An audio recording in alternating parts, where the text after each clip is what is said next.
Paul says God is working in you both to will and to work. That can also be phrased and translated as desire and effort. Will and work, desire and effort. To desire to obey, the desire to be loyal, the desire to work out your own salvation, it comes from God. Forget the actual work and effort for a second. You mean I don't have to muster up some motivation from deep within me? That comes from God too? Yeah.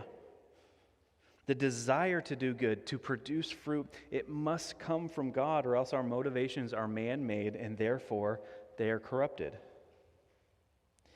The fruits of the Spirit are love, joy, peace, patience, kindness, goodness, faithfulness, gentleness, and self-control. Aren't you glad it says fruits of the Spirit and not fruits of our labor?